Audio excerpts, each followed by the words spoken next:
All right, so I had this sent to me by someone, and I read through this, and I couldn't help but I was like cracking up, dude. This was just fantastic and upsetting at the same time. But let's see, I'll show you what I mean. USC professor placed on leave after black students complained his pronunciation of a Chinese word affected their mental health.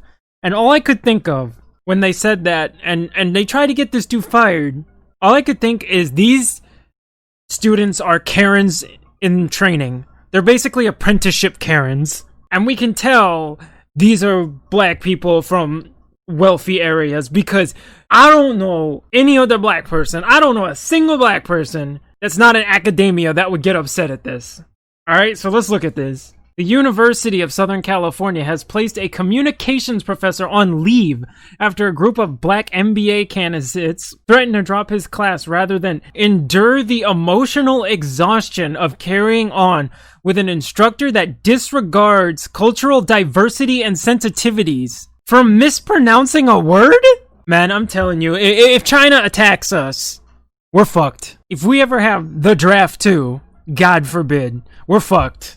Because really, you must have had a pretty privileged and fantastic life for this to upset you. Following the instructor's use while teaching of a Chinese word that sounds like a racial slur. I gotta stop you right here. Nigga ain't a racial slur anymore. We flip the word into a term of endearment. That's what I call my homies. You feel me? My nigga. Now, if you want to put the R on it, yeah.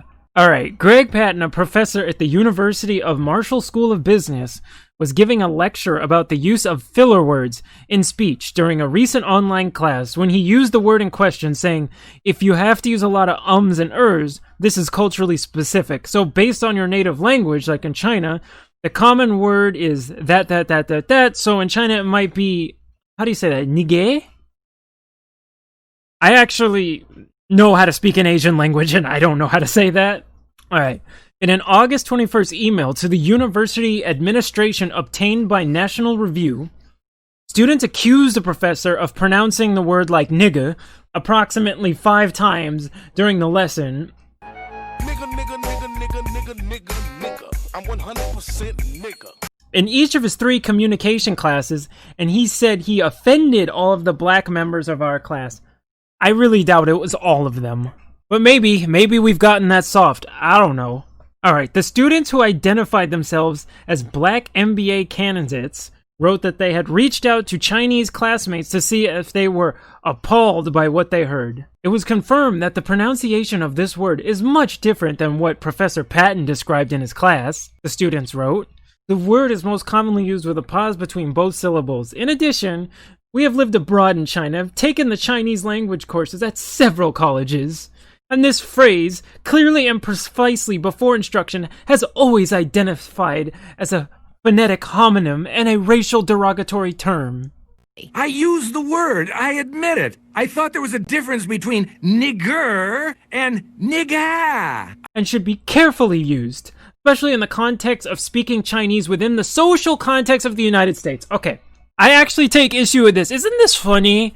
How these are the people who push cultural sensitivity courses. And they're saying, if you have a word in your own language, you're speaking your own language in the US, and you have a word that sounds like a bad word in English, you shouldn't say it in the US.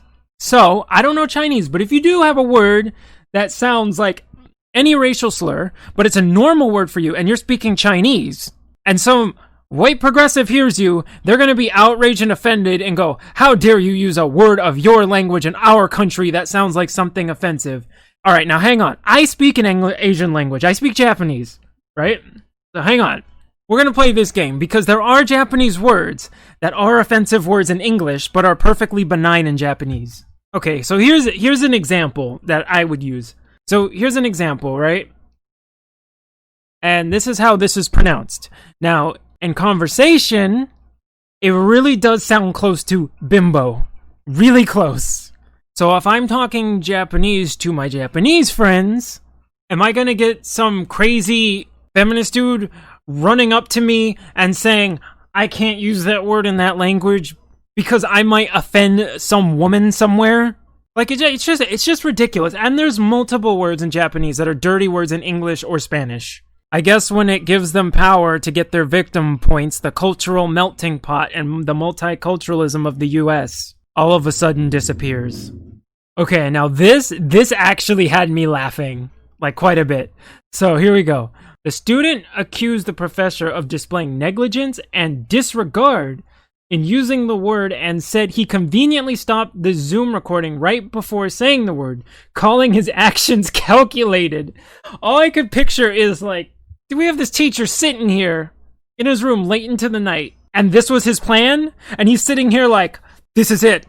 My grand plan to call students nigga without getting caught. Nobody thinks like this. I'm sure he had a completely elaborate and college-educated plan to get away with saying nigga in front of students. Come on, man. Alright, and here we go, where they go full victim. Our mental health has been affected, the group continued. It is an uneasy feeling allowing him to have power over our grades.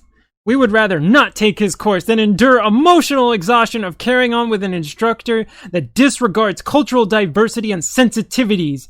By extension, creates an unwelcome environment for black students. I just couldn't believe it because nobody ever called me a nigga before. And how did it make you feel? Like I was less than a person. Cultural diversity and sensitivities while telling anybody that speaks a foreign word that sounds like something bad in English that you can't say that in your native language. Got it. Okay, perfect. Also, can we just stop? Can we just stop if somebody even accidentally says nigga in a non-malicious way to pretend to get offended? I don't understand is that if it's so offensive to them, then why do they say it over and over again? And then they continue. The students added that the incident has impacted our ability to focus adequately on our studies. So you're telling me you're sitting there day after day, night after night, just like on this one moment. Like, how mentally weak are you that you can't just let this go? No matter what way you look at this, the word was said multiple times today in 3 different instances that has deeply affected us. In light of the murders of George Floyd and Breonna Taylor, oh my God, can we stop doing that? Keep going. I'm sensitive now because of these people. Like, okay, dude, just stop. And the recent and continued collective protest and social awakening, right? We all got woke. Nobody was woke until George Floyd and Breonna Taylor. Remember, guys, all right? That was the event that made everyone woke, even though now more people oppose Black Lives Matter than ever, but, you know, okay. We cannot let this stand, the group concluded before calling for an immediate remedy to the situation. So skipping ahead a little bit, the dean apologizes on the teacher's behalf and says, I am deeply saddened by this disturbing episode that has caused such anguish and trauma. Stop playing that game. They're not hurt. You're just scared of them because you want to keep your job. Because you know if you tell them, dude, he didn't mean it in any disrespectful way. He's mispronouncing a word. If you're a native English speaker, Asian languages can be very difficult in pronunciation. Example, Japanese. English speaker, if you start by speaking English, that's your native language. Japanese R's are very hard for English speakers because they're both combined at the same time. You do R and L at the same time. It's really tricky to do. So just stop. And then the teacher goes back, because I'm jumping ahead because the rest is just kind of nonsense. But teacher said, I have since learned there are regional differences, yet I have always heard pronounced the word as Naga, like the snake god thing, rhyming with Dega, the professor wrote. He added that the transcript of the session records his pronunciation as Naga, and that the pronunciation of the word comes from his time spent in Shanghai. Alright, so essentially, he got put on temporary leave, and this is just, we have nothing to do as a society. I mean, we do. We got to deal with the riots. We got to deal with China. We got to deal with the economic crisis. Yet you can tell none of these students are affected by this because they have nothing to do if this is an issue. Anyway, this is stupid. These students are stupid. Stop being stupid.